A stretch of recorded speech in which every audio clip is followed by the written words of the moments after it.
Ils ont dit oui. Les 122 élus départementaux et régionaux alsaciens devaient répondre ce matin à une seule question. Souhaitez-vous que le Conseil d'Alsace, nouvelle collectivité territoriale, voie le jour ?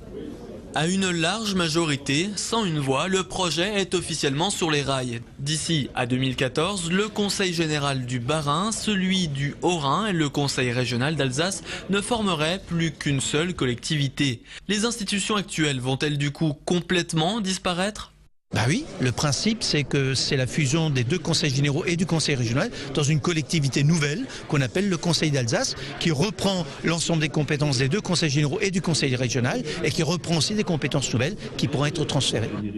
Une nouvelle institution, un nouveau fonctionnement, de nouveaux élus appelés conseillers d'Alsace, tout l'organigramme politique régional serait revu. Un modèle en partie emprunté à nos voisins allemands et leurs Länder ou au canton suisse.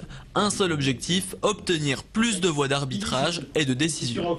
Quelles compétences pour ce nouveau Conseil unique d'Alsace ? Il faut que nous puissions nous approcher du mode d'organisation et des compétences qu'ont ces territoires voisins pour qu'on puisse réellement être en synergie. On peut avoir effectivement presque une autonomie accrue, dans le cadre notamment du droit du travail, je l'ai cité tout à l'heure, et par rapport à des zones spécifiques bien sûr, il ne s'agit pas de bouleverser le droit du travail français.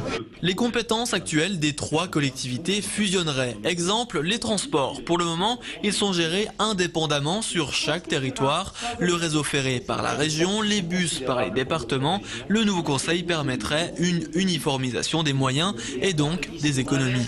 Justement, ce conseil unique doit permettre d'économiser l'argent public. Les économies sont à faire d'abord au niveau de l'organisation parce que ça évite les doublons, ça permet de regrouper, donc ça permet de faire effectivement moins de personnes sur un certain nombre de services.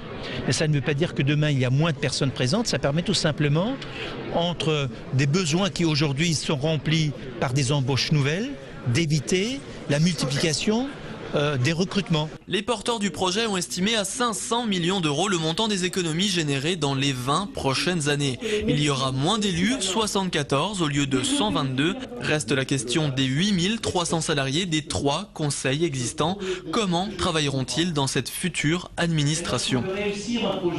Que va apporter ce conseil unique aux Alsaciens ?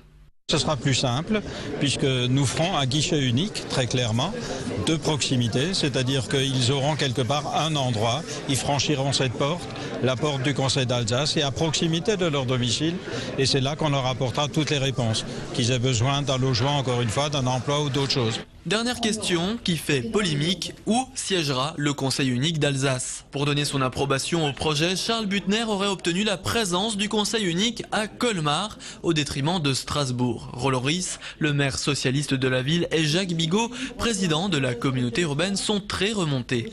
Alors, Strasbourg ou Colmar ? Ça, c'est une question pour moi qui est totalement inutile aujourd'hui. L'essentiel, c'est le projet, c'est pas le siège. Et ce n'est pas des postes à répartir. L'essentiel, c'est de construire des réponses à nos concitoyens. La bataille du siège, vous savez, c'est d'arrière-garde. Ce Conseil unique d'Alsace sera soumis à un référendum organisé fin 2012.